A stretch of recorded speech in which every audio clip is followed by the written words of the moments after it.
కాబట్టి ఇక నుంచి మీరు ప్రశాంతంగా మీ పనులు చేసుకోవచ్చు. సూపర్ అశ్విన్, మంచి హోదానే కొట్టేశావు. ఇక మీదట మేము దేనికి ఇబ్బంది పడాల్సిన అవసరమే లేదు, ఎందుకంటే మాకు నువ్వున్నావు. Congratulations Ashwin. Thank you. Congratulations అన్నా. Thank you sir. Congratulations Ashwin. Thank you. Congratulations Ashwin. Thank you. శుభాకాంక్షలు. Thank you Anandi.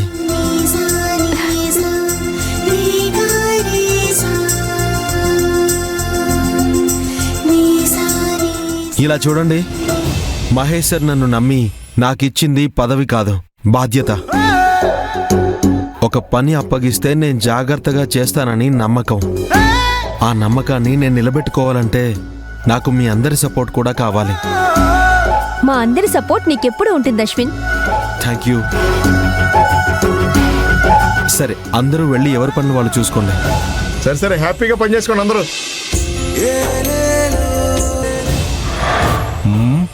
పులి మీద కాలు దూవుతున్నట్టు ఏకంగా నా మీదకే వస్తున్నావు కదూ. రారా చూసుకుందాం.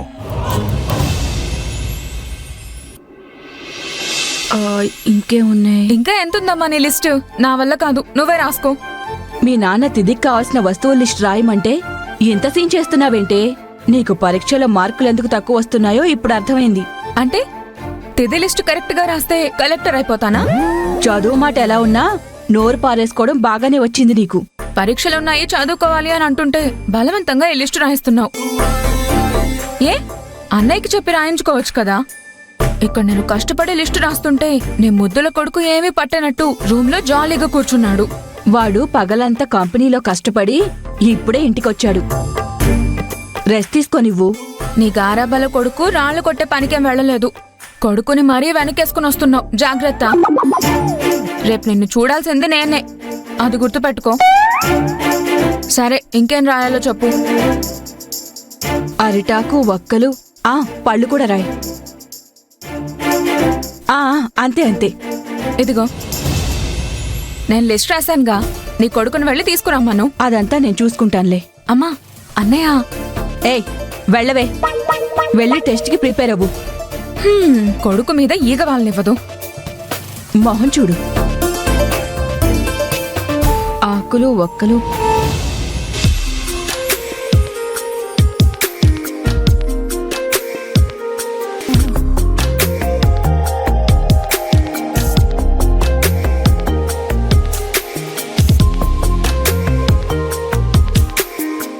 సుందరుణ్ణి నేనే అని ఆనందికి తెలియక నేను పంపించిన గిఫ్ట్స్ని నా చేతికి ఇచ్చి దాచమని చెప్పింది. త్వరలో నీ సుందరుణ్ణి నేనే అని చెప్పి నీ మనసుని కూడా సొంతం చేసుకుంటాను. అశ్విన్, ఆశీషు అమ్మో చేస్తున్నట్టుంది. ఏం చేయాలి?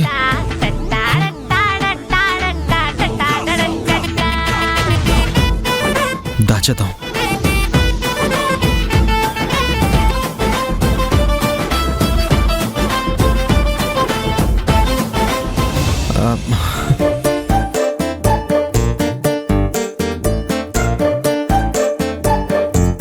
ఏం చేస్తున్నావురా?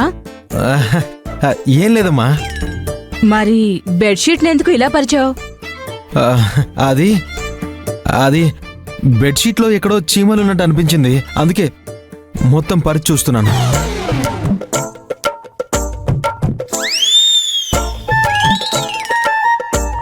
రాను రాను నువ్వు వింతగా ప్రవర్తిస్తున్నావు. నీకు వెంటనే పెళ్లి చెయ్యాల్సిందే. ఈ మాట చెప్పడానికి వచ్చావా?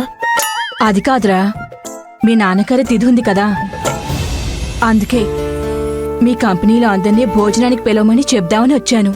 చూడమ్మా, అందరినీ పిలవమని చెప్పావు కాబట్టి నేను అందరినీ పిలుస్తాను. తీరా వాళ్ళు వచ్చాక వీళ్ళనెందుకు పిలిచావు, వాళ్ళనెందుకు పిలిచావు అని అనకూడదు. నువ్వు ఎవరి గురించి అంటున్నావో నాకు అర్థమైందిలే. తనకి నాకు పడదని తెలుసు కూడా ఎందుకు పిలవడం చెప్పు. తనకేం చెప్పక్కర్లేదు. మిగతా వాళ్ళని మాత్రం రమ్మని చెప్పు. అమ్మా, ఇంట్లో ఏదైనా ముఖ్యమైన విశేషం ఉంటే శత్రువుని కూడా పిలిపించి భోజనం పెట్టించే గొప్ప సంస్కారవంతుడు మా నాన్న. అలాంటి ఆయన తిరిగి ఆ అమ్మాయిని రావద్దంటే నేను ఎవ్వరినీ పిలవను. పిలవడం అంటూ జరిగితే అందరినీ పిలుస్తాను, అంతే. సరే, ఆ ఒక్కరోజేగా, ఏదో ఒకటి చేసుకో. ఇప్పుడు సంతోషమేనా? థ్యాంక్స్ అమ్మా. హా, రేపు మార్కెట్కెళ్ళి సరుకులు తెచ్చుకోవాలిరా. నీ అకౌంట్లోంచి నాకు డబ్బులు పంపించు. నా ఏటీఎం కార్డు నీ దగ్గరే ఉంది కదమ్మా. ఓ అవును కదా, మర్చిపోయాను.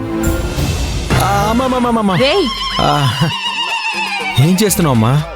బెడ్షీటు మడత పెట్టి పెడతాన్రా. వద్దు, చీమ కొడుతుందమ్మా. అసలే గండు చీమ. ఈ చీమల సంగతి నేను చూసుకుంటానులే. నువ్వు వెళ్ళి కొంచెం స్ట్రాంగ్గా కాఫీ తీసుకురా.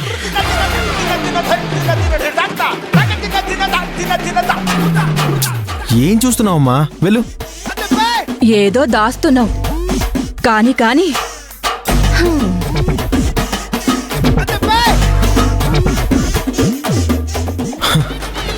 అమ్మయ్యా, మా అమ్మకి డౌట్ వచ్చేసింది. ఇక మీదట ఆనంది ఇచ్చిన గిఫ్ట్స్ అన్నీ ఇక్కడ ఉంచకూడదు. ఎవ్వరికీ తెలియకుండా వీటిని వేరే ప్లేస్కి మార్చాలి.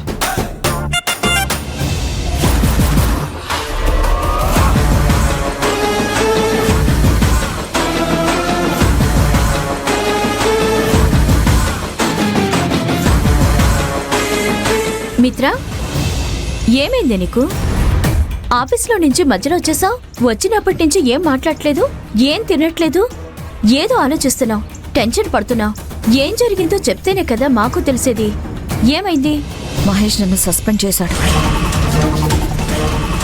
సస్పెండా? మహేషా? ఎందుకు? నువ్వేం చేసావని? ఆ నంద విషయం గురించి. ఆ అశ్విన్ నా గురించి మహేష్కి చెప్పి నన్ను సస్పెండ్ చేయించాడు. ఆఫీస్ పగ్గాలు కొంచెంగా నా చేతి నుండి జారిపోతున్నాయేమో అనిపిస్తుంది. నాకేం చేయాలో అర్థం కావడం లేదు. ఇందులో అర్థం కాకపోవడానికి ఏం లేదు. నిన్ను సస్పెండ్ చేయడం వల్ల లాస్ నీకు కాదు, మహేష్కే. నువ్వు లేకుండా మహేష్ ఆ కంపెనీని ఒక్కరోజు కూడా నడపలేడు. ఆవేశంలో తీసుకున్న నిర్ణయాలు ఆల్వేస్ రాంగ్ అవుతాయి. చూస్తూ ఉండు, రేపో ఎల్లుండో మహేష్ వచ్చి నీకు సారీ చెప్పి తీసుకెళ్లి నీ చైర్లో కూర్చోబెడతాడు.